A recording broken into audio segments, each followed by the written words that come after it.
Welcome to Life, Lessons, and Laughter with your host, Glenn Ambrose.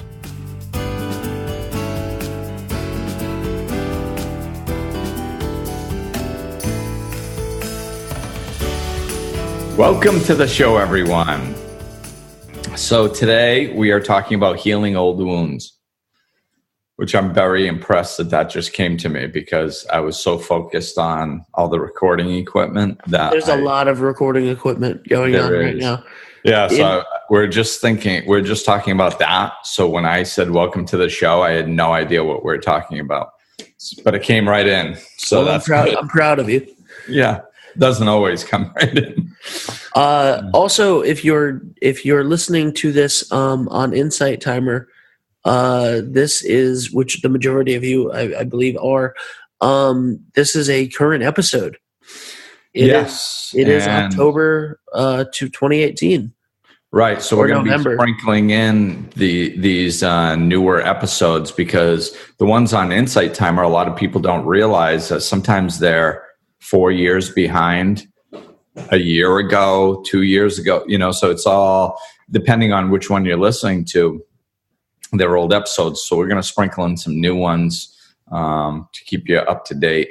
And if you're interested and want to be up to date, you can go to glennambrose.com. You can find all the ways to listen to the show, and everything is going to still be on Insight Timer the way that it has been. You're just getting more content.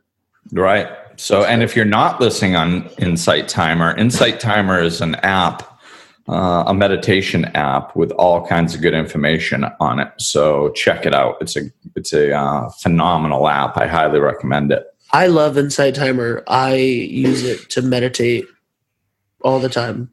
Yeah, I do too, daily. I mean, I use the timer daily, and then there's so many good guided meditations on there, and it's a free app. It's phenomenal. And they have good courses on there too, which mine's going to be up on there soon. But the courses are only $4.99 to go through once. And it's phenomenal. Really, I love Insight Timer, and I'm so excited that we're going to be current as well as still uploading all of the old episodes. Right. So eventually we're going to have all of them on there. And that's what I've been doing. Even though we release these every other week, I've been uploading them weekly on Insight Timer to try to get them caught up, Yeah. And, this they're not a sponsor or anything. We just really enjoy Insight Timer, and they've done it for us as far as reaching new audiences. Right. Yeah. So they don't sponsor us at all, but they're really worth mentioning because they do a great job. And they're not only is the app wonderful, but all the people I've worked with over at that app are phenomenal as well. So it's so far so good. So let's get into this. Healing old wounds. Let's go. Let's rip some wounds open. Yeah. And then heal them again. And heal them. So there's, this kind of can come up in so many different ways. Which is interesting. It's because like of course, when we start our spiritual walk, we've got old wounds that need to be healed. So that's one of the first things that we do. And then a lot of times, especially the bigger wounds, all of a sudden, depending on the person, the situation, it could be 6 months later, it could be a year later, it could be 5 years later or 10 years later. All of a sudden, a wound that you think was healed can come back up. And usually the first inclination is to think, oh no, I didn't heal it properly. I didn't make the progress that I thought I made. But generally what that is it's another layer of the onion. We can only do so much healing at one time. And these issues that are large harness a lot of energy. So we can transcend part of it. And then it comes back up a year later and we go, wait a minute, I thought I dealt with this, but we did. We did deal with it. We dealt with the first layer of it. We couldn't handle all of it all at once. It was too big. So, we're given what we can handle. So the first thing we have to do is make sure we don't judge it and go, I actually didn't heal this. Because no, you did. It's just, it looks the same because it's the same issue. There was just more to it.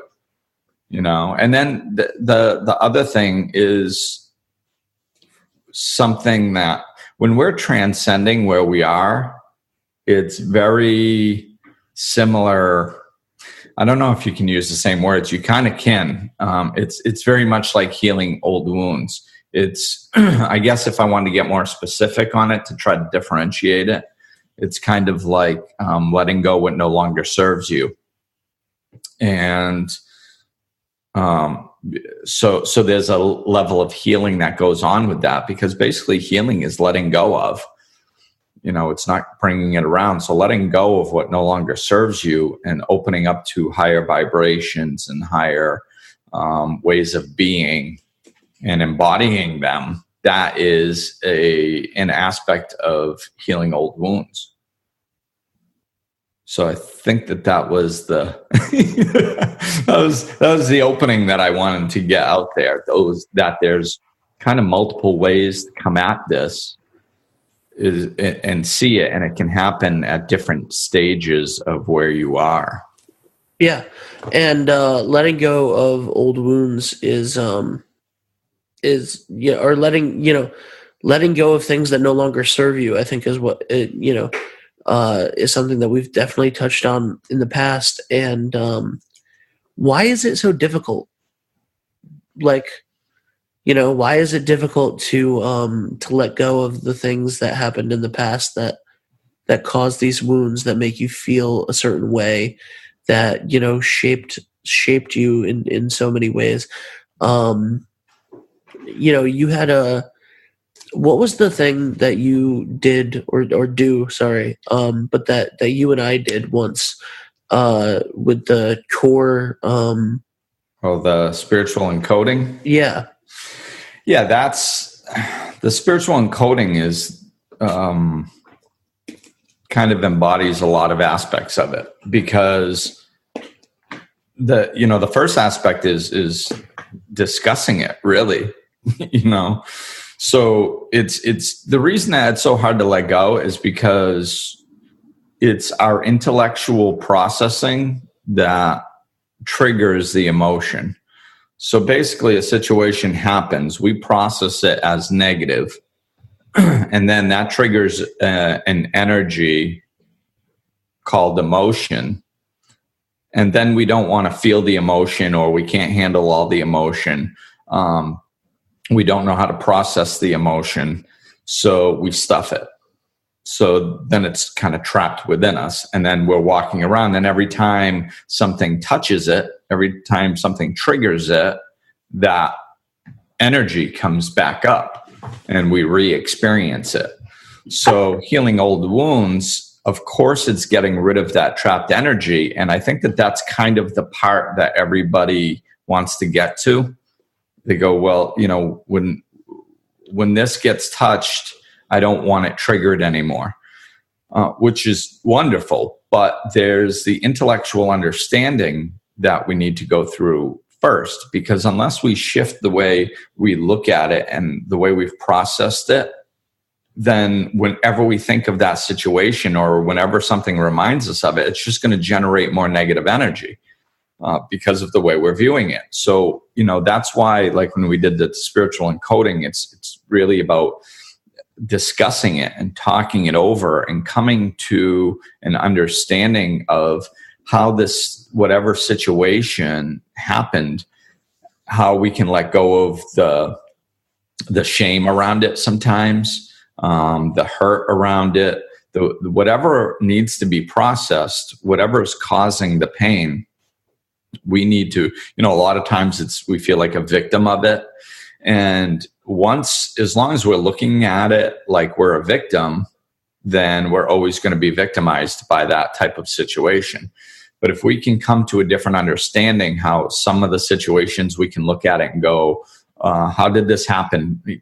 Why did this happen for me? And we can see something we got out of it. Okay, great. Other situations we can say, okay, well, how can I shift? I don't like the fact that this happened. I don't like the idea of saying that it happened for me. So what if I just say it happened? I have to accept it, because the reality is that I can't change it. And the fact that I'm resisting the reality of it happening is causing suffering. So then you have to come to a level of acceptance. And once you accept it, then you can process it. But it's that, so the first thing we need to do is just process shift our perspective to get the way we're processing information around that type of subject to go through our system differently, so it's not constantly conjuring up negative energy and negative emotion. And then we can release the negative energy. How do we do that though? Like how do we reshape it? Yeah, and it's the spiritual encoding is unique, so I'm not going to spend a lot of time talking about it, but it is kind of a good snapshot of what you need to do. Right. So, well, I mean, in general, in general, how do we, because if you're trying to heal an old wound, right? And how do you, if you can't see that if you can't get to the perspective that it happened for you and not to you, if you can't get to if you can't see the benefit, you know what I mean? It's kind of it's one of the, I don't know what I don't know type situations, so how do you make that move? How do you make that switch over? Well, it's, and I think that's why the spiritual encoding is a good example, because it just squeezes everything in. I did that in one session. So it's so we talk about it first, we come to a different understanding. As you're talking about it, it's bringing it up to the surface, all the energy that's trapped. And then you're changing the way you look at it to get to a healthier place. Once you get to that healthier place, now you started with the mental, because we're discussing it. As it bubbles up, you're starting to experience the emotional. So, now you've got the mental and the emotional. And it's actually, as you're talking about it in a healthy way, as it's coming up to the surface and you're not running from it or rationalizing or pushing it back down, it's actually already starting to release. So that's part of the release. And then I did an energy work thing, kind of that's similar to Reiki, where I pulled out the old energy, the old belief system, and encoded a new one in, which is just basically releasing the energy. So, that I did in one session. Okay, that gives us all the parts. We've got the mental, the emotional, and then the energetic. So we've got that. Now we take that structure and we go, okay, how can I do that if I'm not getting a spiritual encoding session? So right. So it's, it is about discussing it. I mean, usually it's about discussing it. I mean, every once in a while, if you just shift your perspective, because generally our perspective is, like I was saying, a lot of times it's victim mentality. So let's just use that for an example. If it's a victim mentality, as long as you're looking at it from that perspective, you're right. You don't know what you don't know. So it's going to be very difficult to find a healthy way to look at it. So if you can put some distance between you and the pain and just stop for a moment and just, shift your perspective and say, okay, I felt like a victim of this. What if I just imagined that I was the creation of a loving creator? What if, all of us have loved something in our lives, either a child or a pet or a parent or a friend, or all of us have loved somebody. And does it make sense to you that you would want to watch that person suffer when they don't have to? Of course not. So so we take that mentality and apply it to, what if there's a loving creator that created me, that loves me?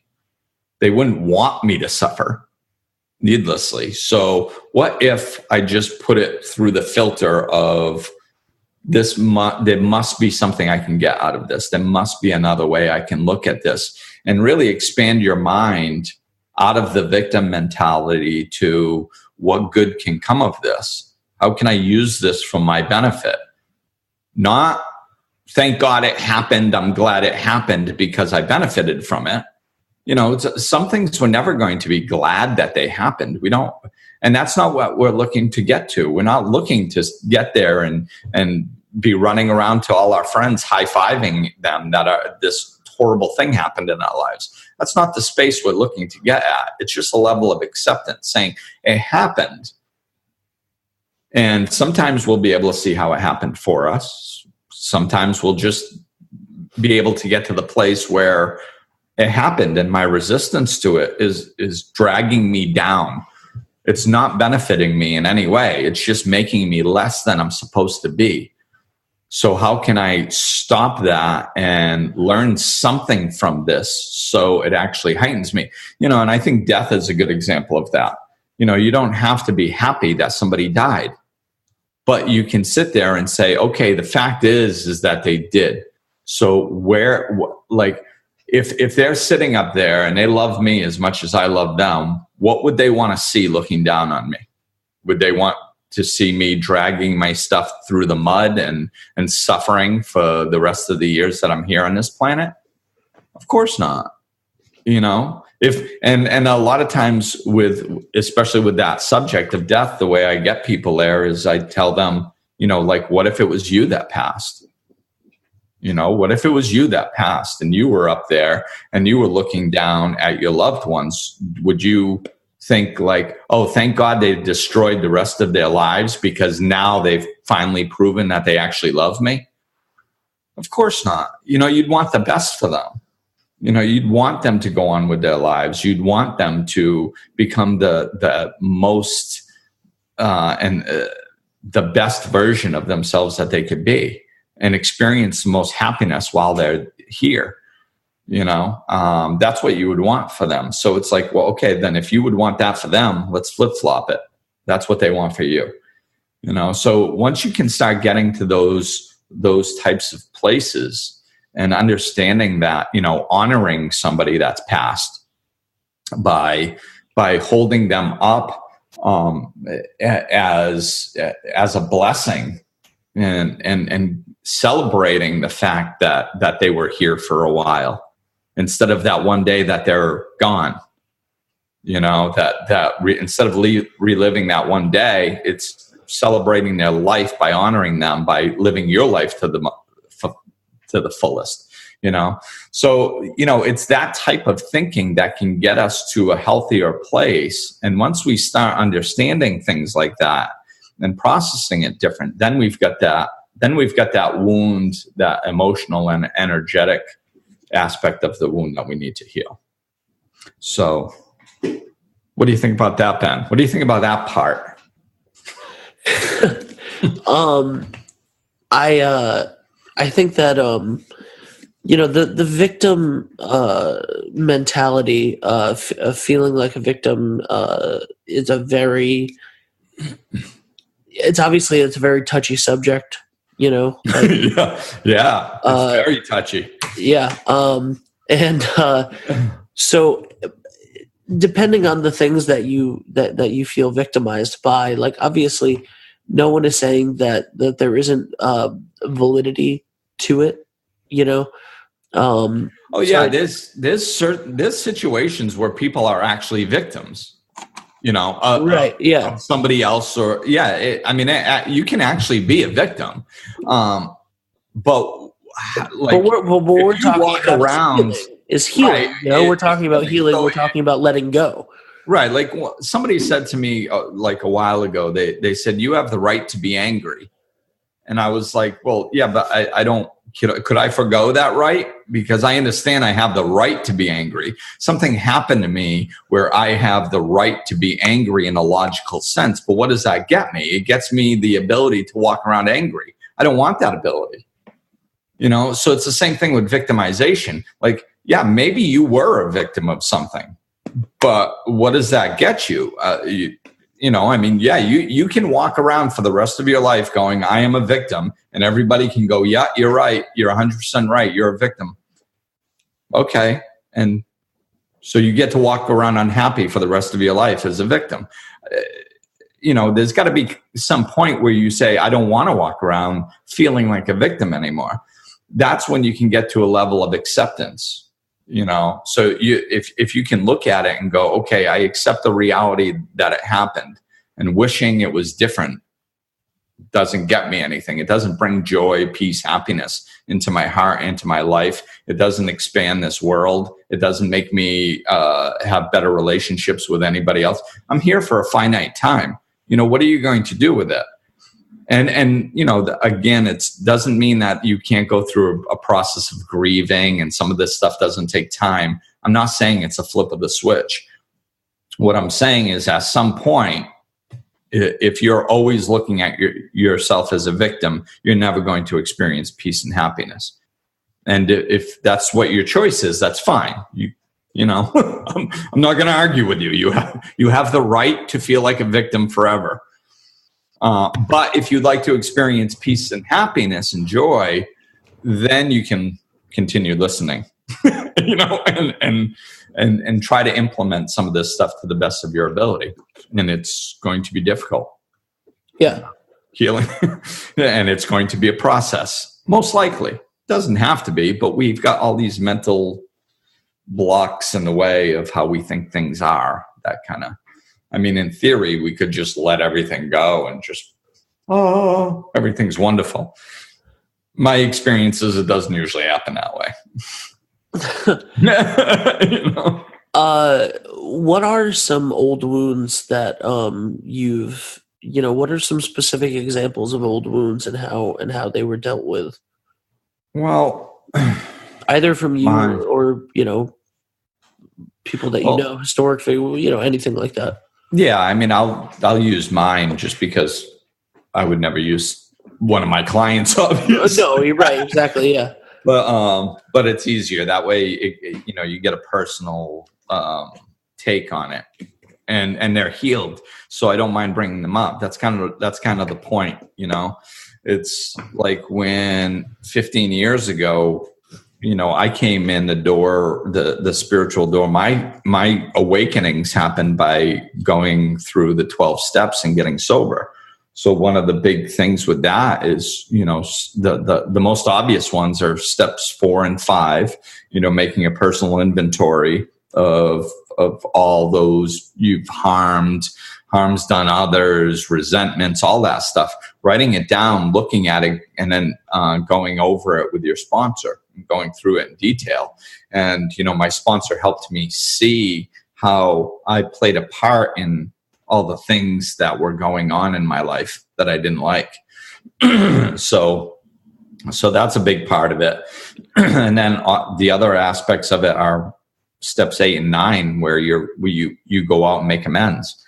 So taking that action to take responsibility and make right the wrongs that you did. That was huge. Doing that, because after I did that, I was able to walk around, and that was when I really experienced on a full level what we're talking about. Because I lived very dysfunctionally for 20 years, and I can take every instant that I lived in those 20 years, and there was a lot of them, and talk about them without shame, without guilt, especially those two, because there was a lot of things that I did that were painful to me and others. Right. So to be able to talk about those things without the emotional charge that they carried for so many years, that made me feel less than and made me feel bad about myself, that was amazing. That was an amazing experience. So it's, being able to, that was when I really noticed that what the feeling was, that I could really see the difference of the emotional charge when you have it and when you don't. Because now it's like I'm talking I mean, I know the specifics. It's intellectually, it's a learning tool, not only for me in my future, but also I can use all my past experiences to connect with and to help other people as well. So that's what it means by turning all of your bad into good, because instantly it's turned into good. All the things that I was carrying around that I thought were so heavy and difficult turned right into good. And, as soon as it turned into good, I was like, oh, all right. So this is what was my biggest detriment is now my biggest asset. So that was huge, experiencing that. And I mean, I think that was my first biggest experience, and it touched on a lot of subjects.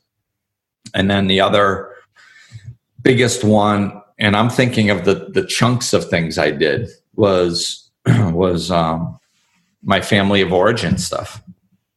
All our stuff is started with our family of origin.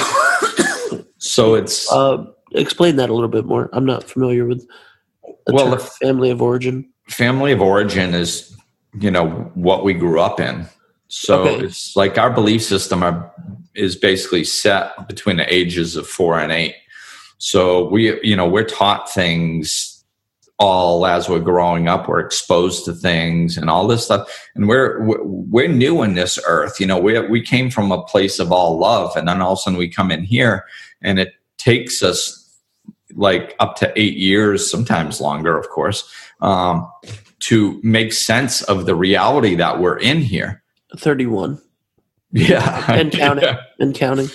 Well, I should clarify that. To make this functional sense of what's going on here. Basically, for us to make enough sense of it, for us to buy into the crap that we're being taught. Okay. The dream of society, because society is dysfunctional. I mean, no, that's pretty obvious. Ours? Yeah. Our society is dysfunctional. I know. It's a shock, but it's true. Okay. So as we come into this world, we're not dysfunctional. We're expecting everything to be love. And it takes us a while to like assimilate to this dysfunctional thing and set up these belief systems like I'm not good enough, right. Like, oh, all right. Well, like I can't listen to my body, but like the feelings that I have that have been telling me what to do and when to do it, I cannot listen to that because my body lies to me. Like when it's time to eat, you're playing and having fun. All of a sudden, mom says it's time to eat. Like, what? No, I'm not hungry. I'm in joy. And then, then you get yanked up by your forearm and plopped at a kitchen table because the food's getting cold and you don't understand. And it's like, oh, okay, so now I have to put food in my mouth and swallow it when I'm not hungry, as opposed to continue experiencing joy on the floor with my toys. Okay, and that type of stuff happens all the time. So we learn not to trust ourselves. So, and then most of us have some sort of version of I'm not good enough that's based off those types of learnings. I'm oversimplifying it, of course, to make a point. But there was a lot of stuff, and I came down with a heavy case of I'm not good enough, and it was reinforced daily at school by going, Glenn, turn around, Glenn, sit still, Glenn, stop entertaining the class, Glenn, all day long, getting sent down to the office constantly, and not knowing why I couldn't sit still for 7 hours in a classroom at 8 years old. Right. So it got reinforced that I wasn't good.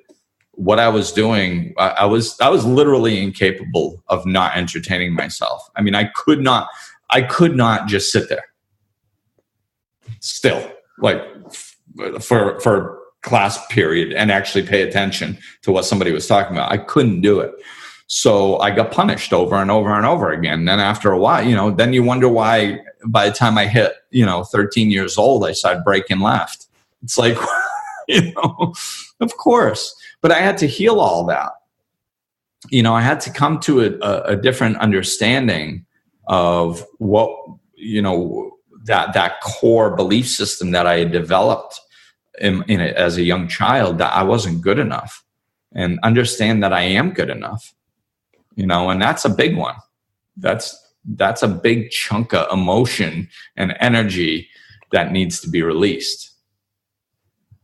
And you held up a sign earlier. We're like running out of time. Yeah. Oh, we're definitely, Yeah. Okay. So we got to do a part 2, because I'm just starting to get into the how the physicality and the details about letting go of this stuff. All right. Sounds great. So we're doing a part 2 on this puppy. That's what I was like, I don't know how to end it. Normally I would have ended this and, wrapped it up in a cute little bow and cut you off. But I had no idea where to end. Yeah, this is too big. This is a big one. So, yeah. But this is why I like doing it this way, because we just go where it takes us, and it's organic and it's truthful that way. Definitely. All right. So if you guys want to get in touch with Glenn, glennambrose.com. As we said, there's a course coming on Insight Timer. Check out the new podcasts on Insight Timer, as well as we're still going to be uploading the old ones, the older ones to Insight. They're not old.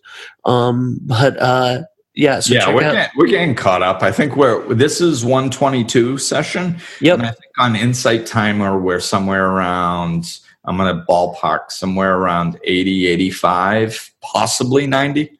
So we're getting caught up. There's not that big of a gap. And new ones come out on Insight Timer every week. So some of them will be new, and some of them will be, and some of them will be, in the order that they're currently being uploaded.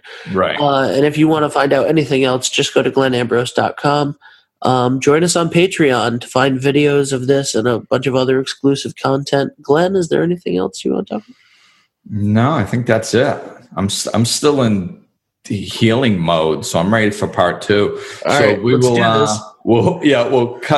we'll end it here, and then we'll pick right back up on part 2. So thanks for listening, everybody, and we'll talk at you very soon, especially in my time, like 3 minutes probably. All right, talk to you later. Glenn is available for life coaching sessions.